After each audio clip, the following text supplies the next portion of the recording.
Hello, my name is James from Project Ghost Designs, and today we're going to be reviewing a new yarn from Yarnspirations. This is Red Heart Granny All-in-One Square. This yarn is basically its claim to fame is that you can make a granny square, and each skein can go up to 14 squares. And the unique thing about each granny square is that there are colorways. Each color can make is enough for one round of each granny square. This means that the yarn, when that colors are dyed at specific points, where that we can get a good amount of yarn for each round without having colors bleeding into each other. Thus, we can have granny squares that can only take 2 ends to weave in instead of plenty like with other granny squares. So, with these sample squares, I tried it out, and I'm going to be showing you how each square is made, and my thoughts, and yeah, and finally my review. So, anyway, let's get this review started. If you like this video, please like and comment down below on what would you like for me to try next. I am happy to try any crochet knitting products that you've seen. Some yarn, most of this is going to be yarn. So, yeah, let's see what this yarn has in store. So, first, when you have the skein, there's several different colors you can get. Today I'm going to be doing soft white and hot stuff. As you can note, this is patent pending, and this is 100% acrylic. And for every 8.8 ounce skein, you're going to get 417 yards. So yeah, and this is basically Red Heart Super Saver, but more fancier, a bit more cost expensive, because this comes, I think, $9.49 a skein. $9.49 a skein is how I got this, and it seems it's a lot, but I kind of understand the novelty of this yarn because the colors are placed so precisely in the yarn, and yeah, I can see why that would cost so much. So, but yeah, the beauty of this yarn is that I like how the squares turn out. But yeah, I'm gonna show you how the squares are supposed to be started. So what you're gonna do is pull the center pull from your skein, and you're gonna be measuring a 4-inch tail. So, and that's important because we're starting this and we need an accurate measurement. Okay. That's 4 inches. And then it says it recommends a US 9 I9 hook, US I9 hook. And when I was trying this yarn out before this review, I did not use the I9 hook. I tried it first, but it just wasn't working for me. But you'll see later a little bit. See why it didn't work out for me. So I dropped the hook size, and my hook size I'm using for today is an H8 hook. The way these squares are made is very unique. So first we're gonna have a slip knot on our hook, and we're gonna be chaining 4. 1, 2, 3, and 4. We're gonna slip stitch in the first chain.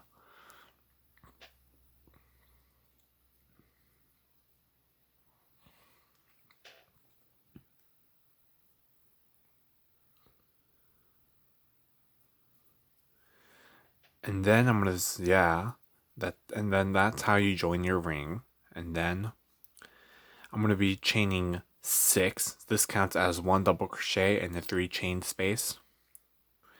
I think that's 4, 5, and 6.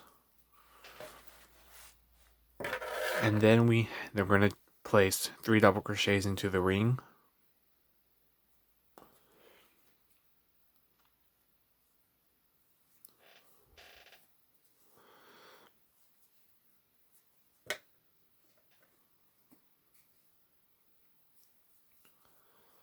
That's 1. That's 2. That's 3. No. Yeah, this is 3. And then we're going to chain 3. And then 3 double crochets again into this ring here.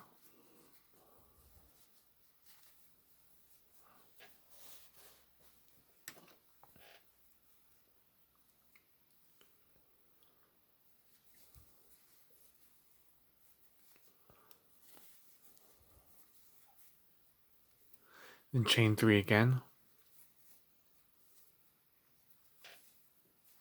And then 3 double crochets into the space.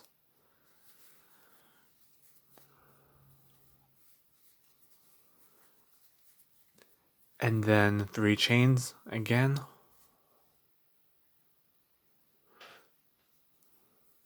And then 2 double crochets into this space. However, the problem is now that we're trying to complete a round, but now the color bleeds into our this round, which we don't want. So now what we have to do is unravel and try this again.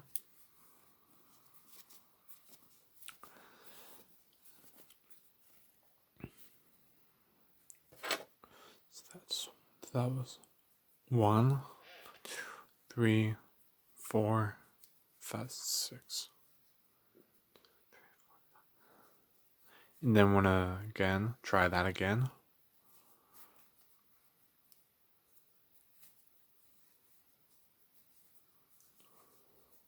Yeah, the 3 double crochets into the space here. Just work a bit tighter because my gauge was too loose.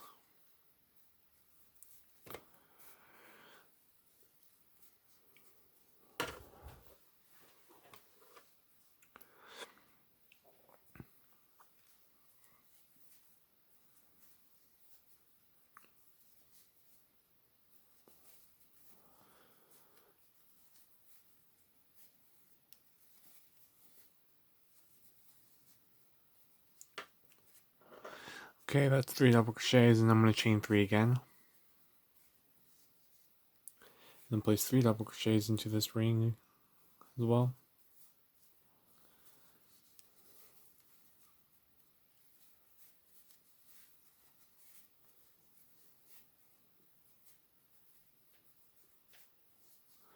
And finally, 2 double crochets into this space.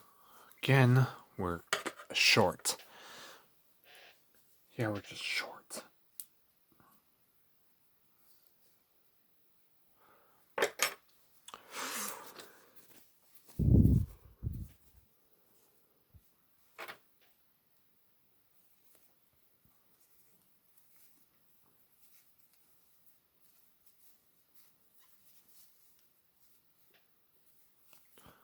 It takes a bit of practice, but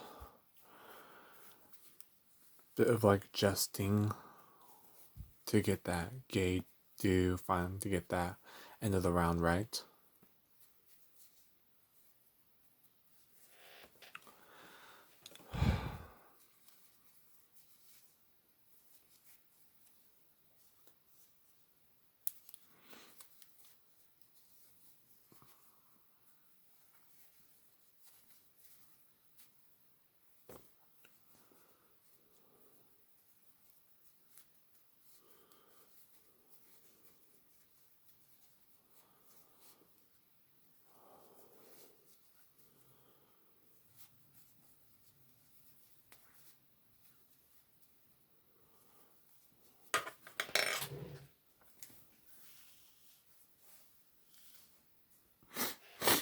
Alright, let's see if this happens. We can try again. See if that works.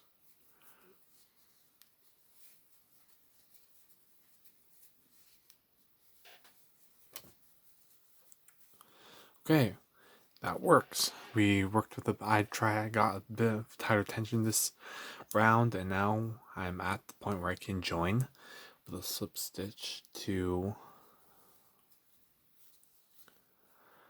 the third chain of that chain 6 at the beginning of the row. Now I'm going to slip stitch again into that chain 3 space, and I'm in chain 6. Now we have our new color, and then I'm going to be placing 3 double crochets into that chain 3 space that we have the slip stitch in.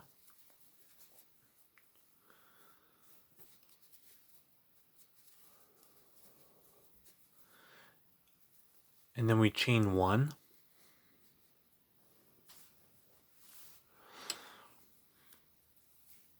and then 3 double crochets into the next chain 3 space,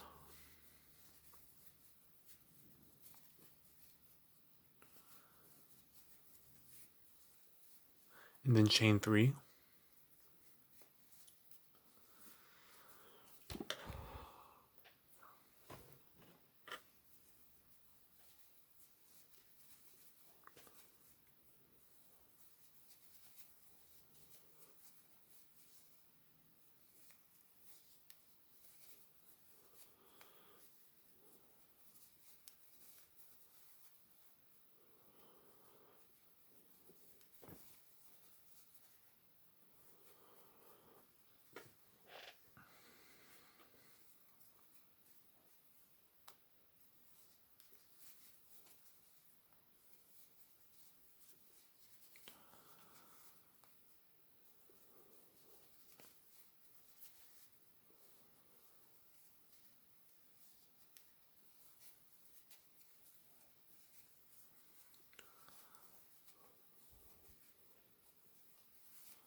Alright, then now that's our our round. However, I still needed, I think I just need to adjust a bit. That's not gonna be, that's not good. So what I can do is just unravel to that corner and work a tighter tension. That way the color does not bleed that much into this brown.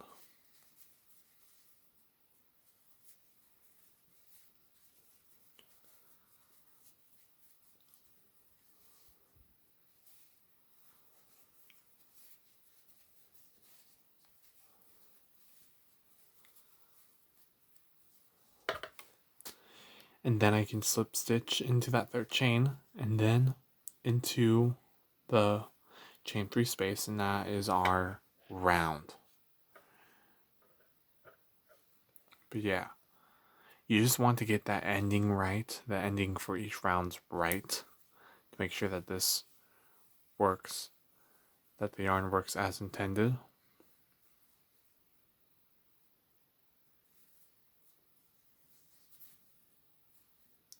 But yeah, and then for the next round of chain 3, you're going to place 3 double crochets into this, and then for every chain 1 space, you're going to place 3 double crochets, and for every corner, you're going to place 3 double crochets, chain 3, do 3 double crochets, and each 3 double crochets is separated by 1 chain on the sides. So, but yeah, as you can tell, with these squares, you're getting, with the right tension, with the right hook, you're gonna have to play around with a bit with the hook, how you hold the yarn, how you tension it, and yeah.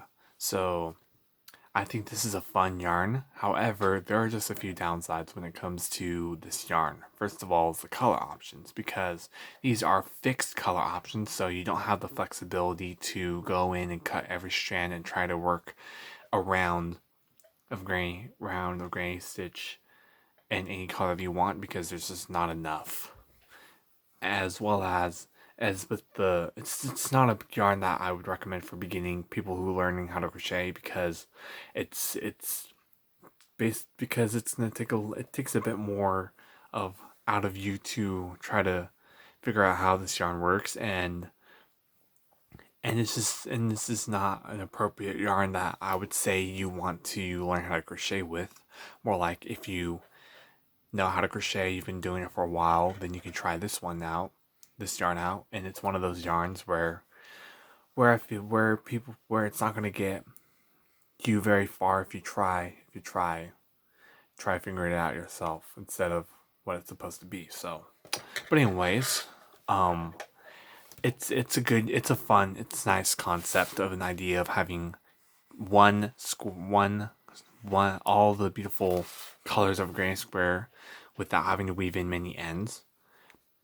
But it's just not that special, and you're limited with project opportunities as well with Granny Squares. I mean, it's gonna get a bit more expensive when it comes to making like blankets or sweaters, as opposed to like I probably will probably try making a cowl of some sort. And the last thing of all is it's just a bit more irritating if you have to pull back for every round to try to figure out where you went wrong, whether you're working too tightly or too loosely. So yeah, this gets a 7 out of 10, and it's not a bad yarn, and it's definitely not a new yarn. This is basically Rehardt Super Saver, so I know how it feels. So yeah. But anyways, I hope you really like this review, and I hope that you will join me next time as I try some new yarn to me. So anyways, leave those comments down below, and yeah, happy knitting and crocheting. Bye.